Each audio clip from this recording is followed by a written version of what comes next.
So hello everyone and welcome to this video. So finally CBSE board examination class 10th and class 12th का जो result है वो officially declare कर दिया है। आपने अभी तक अपना जो रिजल्ट है वो भी चेकआउट कर लिया होगा। अब आपको यहाँ पर अपने मार्क्स जो है वो मतलब सेटिस्फाइंग नहीं लग रहे होंगे, या फिर आपको लग रहा होगा कि मैं तो इतने मार्क्स का करके आया था, मेरे को बहुत कम मार्क्स मिले हैं, या फिर काफ़ी सब्जेक्ट्स में आपको यहाँ पर फेल ही कर दिया होगा, या फिर काफ़ी सब्जेक्ट्स में यहाँ पर बहुत कम आपको मार्क्स दिए जा रहे होंगे। तो आपके साथ अगर ऐसी कंडीशन हो रही है तो आप एक परफेक्ट वीडियो पर आए हो। आज की वीडियो में हम चेकआउट करने वाले हैं सीबीएसई 2025 की जो न्यू गाइडलाइंस आ जाती हैं related to rechecking of your answer sheet. Means आप कैसे अप्लाई कर सकते हो for the revaluation of your answer sheet, कैसे आप अपने मार्क्स को रिकैलकुलेट करवा सकते हो, कैसे आप अपनी आंसर शीट को चेकआउट कर सकते हो, और साथ साथ अपनी जो आंसर शीट है उसको रीवैल्यूएशन के लिए अप्लाई कर सकते हो। कैसे सब कुछ आपका रहता है, फीस कैसे रहती है, कब आपको अप्लाई करना है, उसकी क्या इंपॉर्टेंट डेट्स आती है, कब आपका रिजल्ट डिक्लेयर कर दिया जाएगा, क्या इसके बेनिफिट्स होते हैं और क्या आपको करना चाहिए या नहीं, सभी चीज़ों की बात हम डिटेल में करने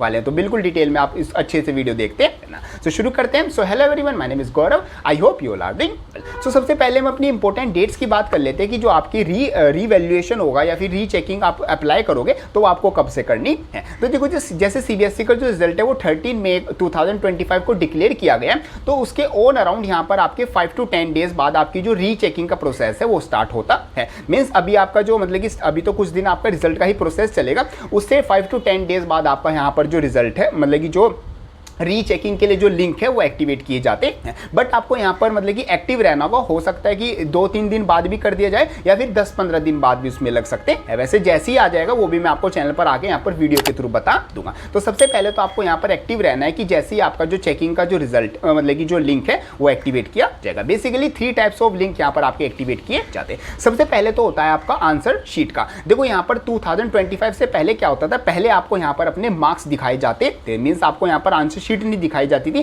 पहले आपको मार्क्स दिखाए जाते थे, फिर आप अपना जो आंसर शीट के लिए अप्लाई करते थे। बट 2025 में आपकी न्यू गाइडलाइंस आ गई है और जो न्यू रूल्स है वो आ गए हैं। मींस पुराने वाले रूल्स चेंज हो गए हैं। इस बार आपको क्या किया जाएगा, आपकी जो आंसर शीट है पहले आपको वो दिखाई जाएगी, तो उसमें आप अपने आंसर चेकआउट कर सकते हो और अपने जो मार्क्स है वो देख सकते हो। तो फिर आपको पता चल जाएगा कि आपको मार्क्स रिकैलकुलेट करवाने के लिए अप्लाई करना है या फिर आपको आंसर रीचेकिंग के लिए अप्लाई करना है। तो सबसे पहले इस बार 2025 में जब आप रीचेकिंग के लिए अप्लाई करोगे तो सबसे पहले आपको यहाँ पर आंसर शीट दिखाई जाएगी। तो पहला जो स्टेप आता है वो आपका इंपॉर्टेंट डेट्स का आता है कि इंपॉर्टेंट डेट्स आपकी रहेंगी जैसे आपका रिजल्ट डिक्लेयर हो जाता है उसके कुछ 5 से 10 दिन बाद आपका जो रीचेकिंग का जो लिंक है वो आपका अपडेट कर दिया जाता है। अब हम बात करते हैं कि कैसे आपको अप्लाई करना है, कि आपको मतलब कि रीचेकिंग और जो रीवैल्यूएशन होता है उसके लिए कैसे आप अप्लाई करोगे। तो इसके लिए सबसे पहले तो आपको जो सीबीएसई की ऑफिशियल वेबसाइट है cbse.gov.in, इस पर चले जाना है और यहाँ पर जो भी लेटेस्ट अपडेट्स होते हैं वहां पर आपको लिंक मिल जाएगा अप्लाई फॉर दी रीचेकिंग या फिर अप्लाई फॉर दी रीवैल्यूएशन। यहां पर आपको लिंक शो हो जाएगा और लिंक शो होते ही आपको यहां पर क्या कर देना, उस पर क्लिक कर देना। जैसे ही आप क्लिक करोगे आप इसको सीबीएसई आपको एक नए पेज पर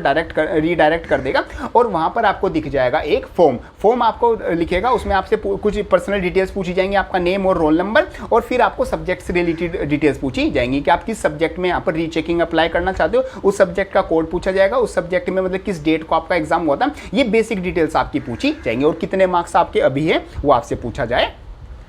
तो आप यहाँ पर ये मतलब कि इसको मतलब फिल करोगे, तो जैसे आप फिल करोगे इसको सबमिट करने के बाद आपको यहाँ पर अपनी जो फीस है वो पे करनी होगी। और तो सबसे पहले अब आपकी यहाँ पर आ जाती है, आपको फी पे करनी होगी for the answer sheet. Means सबसे पहले आप जब रीचेकिंग के लिए अप्लाई करोगे तो आपको अपनी आंसर शीट दिखाई जाएगी। तो आंसर शीट देखने के लिए आपको यहाँ पर 700 पर सब्जेक्ट आपको यहाँ पर अपनी क्या देनी होगी, फीस देनी होगी। 500 to 700 आपकी फीस रहती है, बाकी वेरी तो नहीं करती, बाकी ऑन अराउंड आप मैक्सिमम 700 यहाँ पर कंसिडर करके चल सकते हो। तो ये आपका स्टेप आता है कि किस तरीके से आप अप्लाई कर सकते हो। तो आपको अपनी जो आंसर शीट है वो दिखा दी जाएगी। जैसे आप आंसर शीट देखोगे आपको आंसर शीट से पता चल जाएगा कि क्या आपको कोई आंसर आपका अनचेक रह गया, या फिर किसी आंसर में आपको कम मार्क्स मिले हैं, ज़्यादा का वो मार्क्स था, या फिर टोटल करने में वो आंसर जो है कंसिडर नहीं किया गया, ऐसी कुछ गलतियां हो सकती हैं, या फिर हो सकता है कि आपको जो पूरी आंसर शीट है वो वापस से एक बार रीचेक करानी हो, या किसी पर्टिकुलर आंसर को आपको क्या कराना हो, एक बार रीचेक कराना हो कि इसको मेरे को दोबारा चेक कराना है, इसमें मेरे मार्क्स बढ़ने चाहिए। ये 2 तरह की आपकी कंडीशन हो सकती।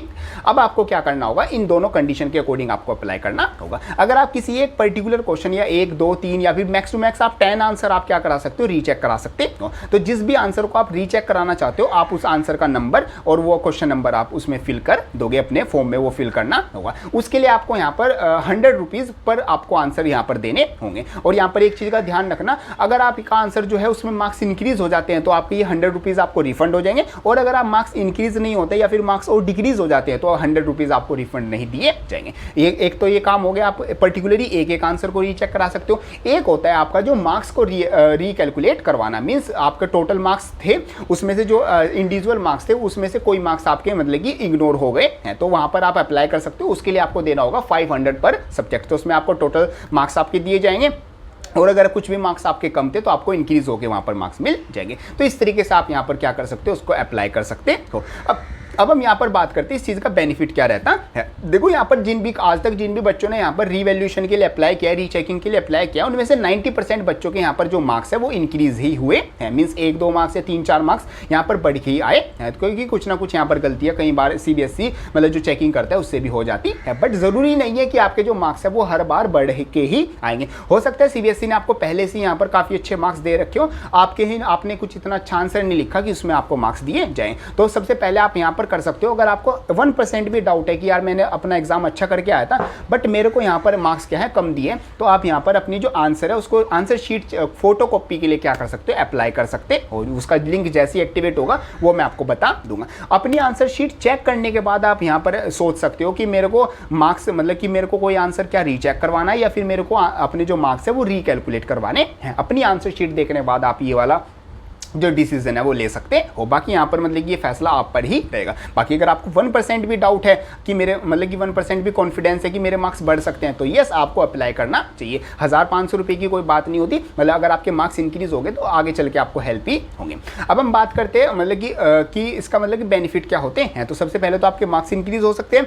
दूसरा मतलब आगे चल के आपको जैसा फॉर एग्जाम्पल आप किसी ऐसे कॉलेज में एडमिशन लेना चाहते हो जहाँ पर मिनिमम परसेंटेज क्राइटेरिया होता है, जैसे कि जस्ट लाइक आपका JEE के बाद आप IIT में एडमिशन लेते हो या फिर काफ़ी मेडिकल कॉलेज में या फिर डिफरेंट कॉलेज में कुछ मिनिमम परसेंटेज आपको चाहिए होती है। तो अगर आपकी 1-2% इंक्रीज मतलब कम हो बैठ रही है और 1-2% मार्क्स आपके इंक्रीज हो जाएंगे वो मार्क्स बढ़ने से, तो आपको वहाँ पर डायरेक्ट आपकी हेल्प हो जाएगी। तो इस तरीके से आपका रहता है कि आपको मतलब जो रीवैल्यूएशन है और जो रीचेकिंग है उसके लिए आप किस तरीके से अप्लाई कर सकते हो। अब जो उसका रिजल्ट है वो आपको कुछ दिन बाद डिक्लेयर किया जाता है। मीन्स आपने रीचेकिंग के लिए अप्लाई किया, वहाँ पर सब कुछ रीचेक होगा, तो आपका जो रिजल्ट है वो वापस से ऐसे डिक्लेयर किया जाएगा जैसे कि आपका 10th एंड 12th का जो रिजल्ट है वो डिक्लेयर किया गया। मीन्स ऑफिशियल cbse.result.nic.in वेबसाइट पर आप जाओगे, वहाँ पर आप मतलब कि लिंक पर क्लिक करोगे। जब आपका लिंक एक्टिवेट हो जाएगा, सेम जैसे आपका ये होता है, मैं आपको एक एग्जाम्पल के थ्रू ये लास्ट ईयर्स के दिखा देता हूँ।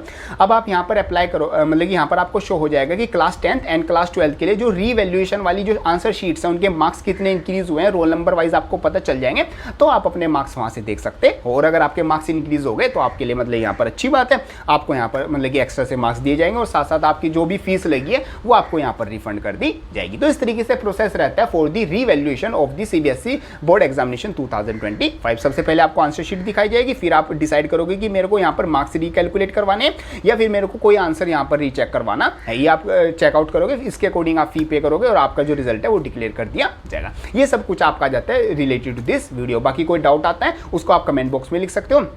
होप करता हूँ ये वीडियो आपको हेल्पफुल लगी होगी। बाकी यहाँ पर अगर आप अपने जो डाउट्स है मेरे से 1-to-1 क्लियर करना चाहते हो, उसका बेस्ट सोल्यूशन चाहते हो, तो डिस्क्रिप्शन में गूगल फॉर्म का लिंक मिल जाएगा, उसमें मेरे बैचेस में ज्वाइन होकर आप अपने डाउट्स को क्लियर कर सकते हो। सो मिलते हैं अपनी नेक्स्ट किसी हेल्पफुल वीडियो में, तब तक के लिए थैंक यू।